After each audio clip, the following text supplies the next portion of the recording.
Hello, my name is Katelyn, and you're listening to Once Upon a Sleep, and tonight I would like to present to you The Velveteen Rabbit, written by Margery Williams.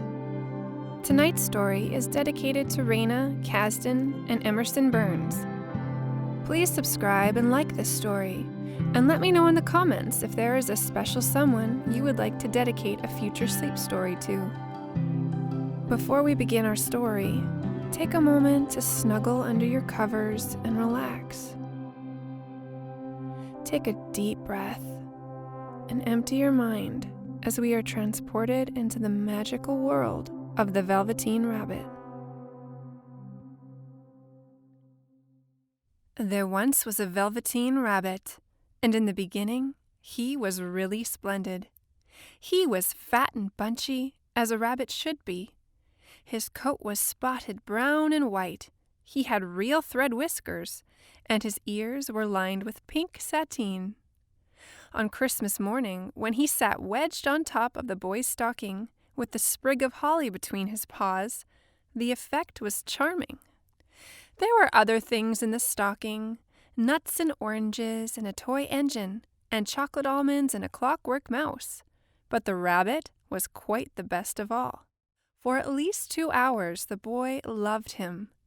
And then aunts and uncles came to dinner, and there was a great rustling of tissue paper and unwrapping of parcels, and in the excitement of looking at all the new presents, the Velveteen Rabbit was forgotten.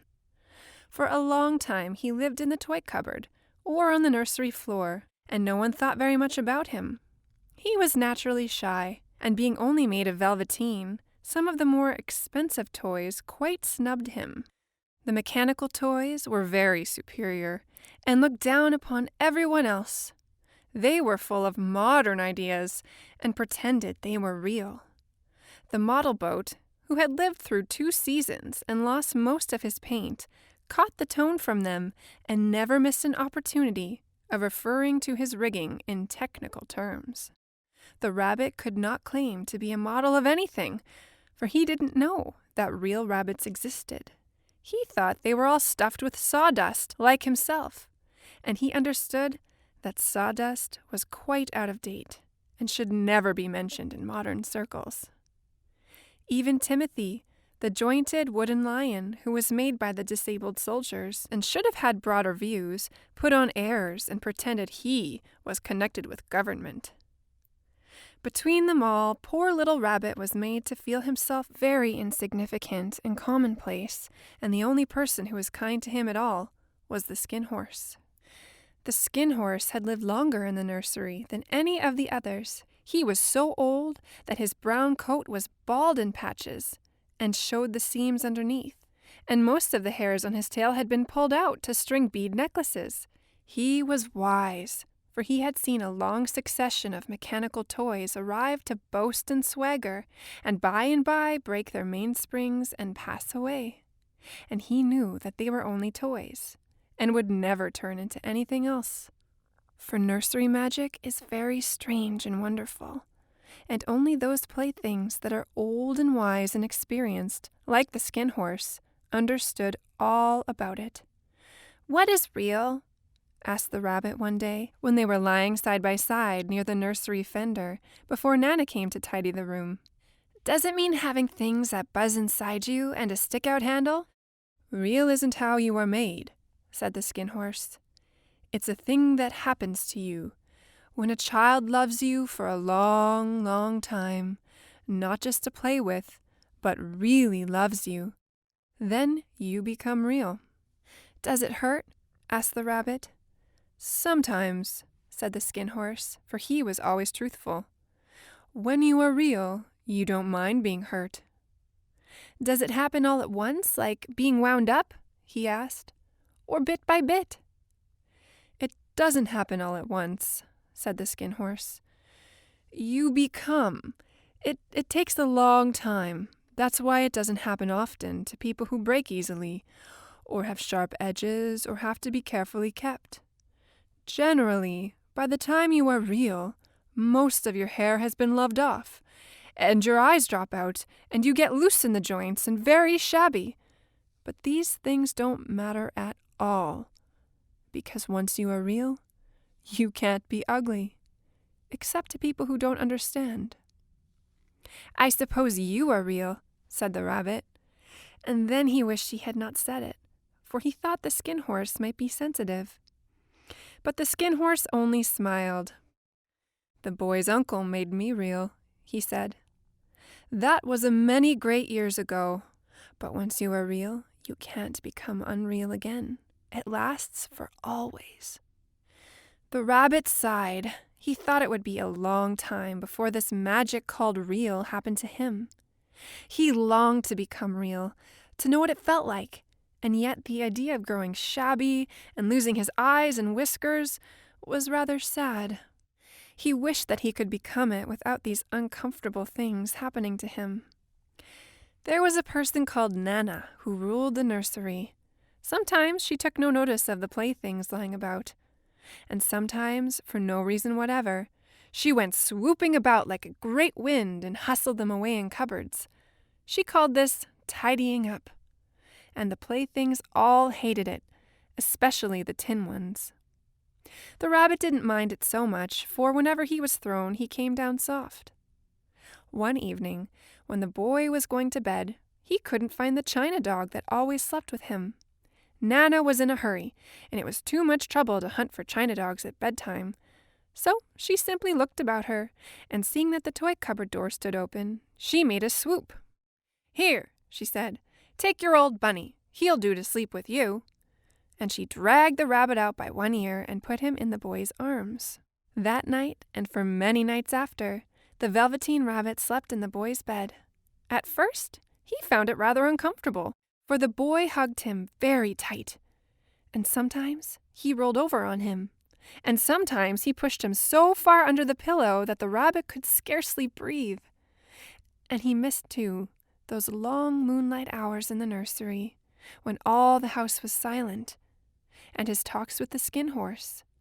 But very soon he grew to like it, for the boy used to talk to him, and made nice tunnels for him under the bedclothes that he said were like the burrows the real rabbits lived in, and they had splendid games together, in whispers, when Nana had gone away to her supper and left the nightlight burning on the mantelpiece. And when the boy dropped off to sleep, the rabbit would snuggle down close under his warm little chin and dream, with the boy's hands clasped close around him all night long. And so time went on, and the little rabbit was very happy. So happy that he never noticed how his beautiful velveteen fur was getting shabbier and shabbier, and his tail becoming unsewn, and all the pink rubbed off his nose where the boy had kissed him. Spring came, and they had long days in the garden, for wherever the boy went, the rabbit went too. He had rides in the wheelbarrow, and picnics on the grass, and lovely fairy huts built for him under the raspberry canes behind the flower border. And once, when the boy was called away suddenly to go out to tea, the rabbit was left out on the lawn until long after dusk, and Nana had to come and look for him with the candle because the boy couldn't go to sleep unless he was there. He was wet through with the dew, and quite earthy from diving into the burrows the boy had made for him in the flower bed. And Nana grumbled as she rubbed him off with a corner of her apron. "You must have your old bunny," she said. "Fancy all that fuss for a toy." The boy sat up in bed and stretched out his hands. "Gimme my bunny," he said. "You mustn't say that. He isn't a toy. He's real." When the little rabbit heard that, he was happy, for he knew that what the Skin Horse had said was true at last. The nursery magic had happened to him, and he was a toy no longer. He was real. The boy himself had said it. That night he was almost too happy to sleep, and so much love stirred in his little sawdust heart that it almost burst. And into his boot-button eyes, that had long ago lost their polish, there came a look of wisdom and beauty, so that even Nana noticed it the next morning when she picked him up and said, "I declare if that old bunny hasn't got quite a knowing expression." That was a wonderful summer. Near the house where they lived there was a wood, and in the long June evenings the boy liked to go there after tea to play. He took the Velveteen Rabbit with him, and before he wandered off to pick flowers or play at brigands among the trees, he always made the rabbit a little nest somewhere among the bracken, where he would be quite cozy, for he was a kind-hearted little boy, and he liked Bunny to be comfortable. One evening, while the rabbit was lying there alone, watching the ants that ran to and fro between his velvet paws in the grass, he saw two strange beings creep out of the tall bracken near him. They were rabbits, like himself, but quite furry and brand new. They must have been very well made, for their seams didn't show at all, and they changed shape in a queer way when they moved. One minute they were long and thin, and the next minute fat and bunchy, instead of always staying the same like he did. Their feet patted softly on the ground, and they crept quite close to him, twitching their noses, while the rabbit stared hard to see which side the clockwork stuck out from. For he knew that people who jump generally have something to wind them up, but he couldn't see it. They were evidently a new kind of rabbit altogether. They stared at him, and the little rabbit stared back, and all the time their noses twitched. "Why don't you get up and play with us?" one of them asked. "I don't feel like it," said the rabbit, for he didn't want to explain that he had no clockwork. "Ha!" said the furry rabbit. "It's as easy as anything." And he gave a big hop sideways and stood on his hind legs. "I don't believe you can," he said. "I can," said the little rabbit. "I can jump higher than anything." He meant when the boy threw him, but of course he didn't want to say so. "Can you hop on your hind legs?" asked the furry rabbit. This was a dreadful question, for the Velveteen Rabbit had no hind legs at all. The back of him was made all in one piece, like a pincushion. He sat still in the bracken and hoped that the other rabbits wouldn't notice. "I don't want to," he said again. But the wild rabbits have very sharp eyes, and this one stretched out his neck and looked. "He hasn't got any hind legs," he called out. "Fancy a rabbit without any hind legs!" And he began to laugh. "I have," cried the little rabbit. "I have got hind legs. I am sitting on them." "Then stretch them out and show me like this," said the wild rabbit, and he began to whirl round and dance till the little rabbit got quite dizzy. "I don't like dancing," he said. "I'd rather sit still." But all the while he was longing to dance, for a funny new tickly feeling ran through him, and he felt he would give anything in the world to be able to jump about like these rabbits did. The strange rabbit stopped dancing and came quite close. He came so close this time that his long whiskers brushed the Velveteen Rabbit's ear. And then he wrinkled his nose suddenly and flattened his ears and jumped backwards. "He doesn't smell right," he exclaimed. "He isn't a rabbit at all. He isn't real." "I am real," said the little rabbit. "I am real. The boy said so." And he nearly began to cry. Just then there was a sound of footsteps, and the boy ran past near them. And with a stamp of feet and a flash of white tails, the two strange rabbits disappeared. "Come back and play with me," called the little rabbit.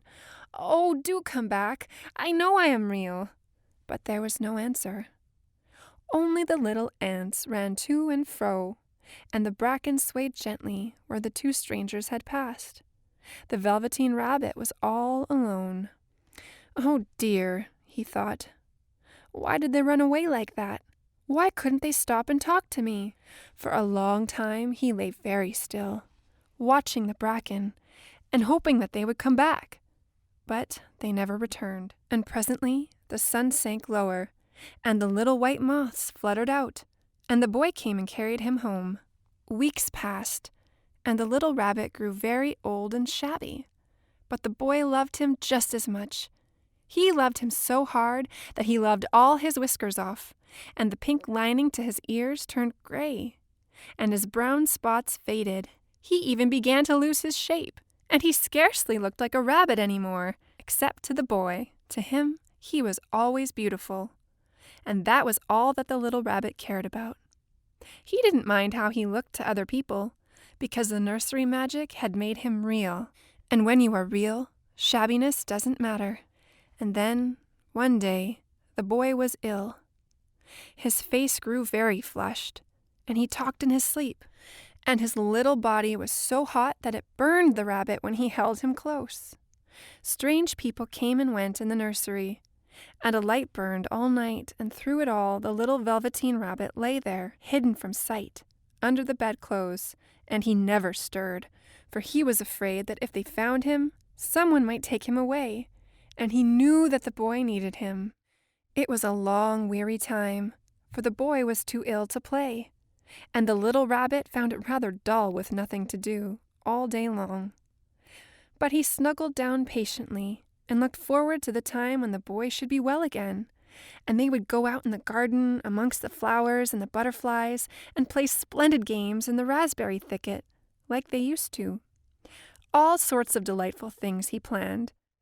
And when the boy lay half asleep, he crept up close to the pillow and whispered them in his ear, and presently the fever turned, and the boy got better. He was able to sit up in bed and look at picture books, while the little rabbit cuddled close at his side. And one day they let him get up and dress. It was a bright, sunny morning, and the windows stood wide open. They had carried the boy out onto the balcony, wrapped in a shawl, and the little rabbit lay tangled up among the bedclothes, thinking. The boy was going to the seaside tomorrow. Everything was arranged, and now it only remained to carry out the doctor's orders. They talked about it all while the little rabbit lay under the bedclothes, with just his head peeping out, and listened. The room was to be disinfected, and all the books and toys that the boy had played with must be burned. "Hurrah!" thought the little rabbit. "Tomorrow we shall go to the seaside." For the boy had often talked of the seaside, and he wanted very much to see the big waves coming in, and the tiny crabs and the sand castles. Just then Nana caught sight of him. "How about this old bunny?" she asked. "That?" said the doctor. "Why, that's a mass of scarlet fever germs. Burn it at once." "What? Nonsense. Get him a new one. He mustn't have that any more." And so the little rabbit was put into a sack with the old picture books and a lot of rubbish, and carried out to the end of the garden, behind the fowl house. That was a fine place to make a bonfire, only the gardener was too busy just then to attend to it. He had the potatoes to dig and the green peas to gather, but next morning he promised to come quite early and burn the whole lot. That night the boy slept in a different bedroom, and he had a new bunny to sleep with him. It was a splendid bunny, all white plush, with real glass eyes, but the boy was too excited to care very much about it, for tomorrow he was going to the seaside, and that in itself was such a wonderful thing that he could think of nothing else. And while the boy was sleeping, dreaming of the seaside, the little rabbit lay among the old picture books in the corner behind the fowl house, and he felt very lonely. The sack had been left untied, and so, by wriggling a bit, he was able to get his head through the opening and look out. He was shivering a little, for he had always been used to sleeping in a proper bed, and by this time his coat had worn so thin and threadbare from hugging that it was no longer any protection to him. Nearby he could see the thicket of raspberry canes growing tall and close like a tropical jungle, in whose shadow he had played with the boy on bygone mornings. He thought of those long sunlit hours in the garden, how happy they were, and a great sadness came over him. He seemed to see them all pass before him, each more beautiful than the other. The fairy huts in the flower bed, the quiet evenings in the wood when he lay in the bracken and the little ants ran over his paws, the wonderful day when he first knew that he was real. He thought of the skin horse, so wise and gentle, and all that he had told him. Of what use was it to be loved and lose one's beauty and become real, if it all ended like this? And a tear, a real tear, trickled down his little shabby velvet nose and fell to the ground. And then a strange thing happened, for where the tear had fallen, a flower grew out of the ground, a mysterious flower, not at all like any that grew in the garden. It had slender green leaves the color of emeralds, and in the center of the leaves a blossom like a golden cup. It was so beautiful that the little rabbit forgot to cry and just lay there watching it. And presently the blossom opened, and out of it there stepped a fairy. She was quite the loveliest fairy in the whole world. Her dress was of pearl and dewdrops, and there were flowers round her neck and in her hair, and her face was like the most perfect flower of all. And she came close to the little rabbit, and gathered him up in her arms, and kissed him on his velveteen nose that was all damp from crying. "Little rabbit," she said, "do you know who I am?" The rabbit looked up at her, and it seemed to him that he had seen her face before, but he couldn't think where. "I am the nursery magic fairy," she said. "I take care of all the playthings that the children have loved. And when they are old and worn out, and the children don't need them any more, then I come and take them away with me and turn them into real." "Wasn't I real before?" asked the little rabbit. "You were real to the boy," said the fairy, "because he loved you. Now you shall be real to everyone." And she held the little rabbit close in her arms and flew with him into the wood. It was light now, for the moon had risen, and all the forest was beautiful, and the fronds of the bracken shone like frosted silver. In the open glade between the tree trunks, the wild rabbits danced with their shadows on the velvet grass. But when they saw the fairy, they all stopped dancing and stood round in a ring to stare at her. "I've brought you a new playfellow," said the fairy. "You must be very kind to him, and teach him all he needs to know in Rabbitland, for he is going to live with you forever and ever." And she kissed the little rabbit again and put him down on the grass. "Run and play, little rabbit," she said. But the little rabbit sat quite still for a moment and never moved, for when he saw all the wild rabbits dancing around him, he suddenly remembered about his hind legs, and he didn't want them to see that he was made all in one piece. He did not know that when the fairy kissed him that last time, she had changed him altogether, and he might have sat there a long time, too shy to move, if just then something hadn't tickled his nose, and before he thought what he was doing, he lifted his hind toe to scratch it, and he found that he actually had hind legs. Instead of dingy velveteen, he had brown fur, soft and shiny. His ears twitched by themselves, and his whiskers were so long that they brushed the grass. He gave one leap, and the joy of using those hind legs was so great that he went springing about the turf on them, jumping sideways and whirling round as the others did, and he grew so excited that when at last he did stop to look for the fairy, she was gone. He was a real rabbit at last, at home with the other rabbits. Autumn passed, and winter. And in the spring, when the days grew warm and sunny, the boy went out to play in the wood behind the house, and while he was playing, 2 rabbits crept out from the bracken and peeped at him. One of them was brown all over, but the other had strange markings under his fur, as though long ago he had been spotted, and the spots still showed through. And about his little soft nose and his round black eyes there was something familiar, so that the boy thought to himself, "Why, he looks just like my old bunny that was lost when I had scarlet fever." But he never knew that it really was his own bunny, come back to look at the child who had first helped him to become real.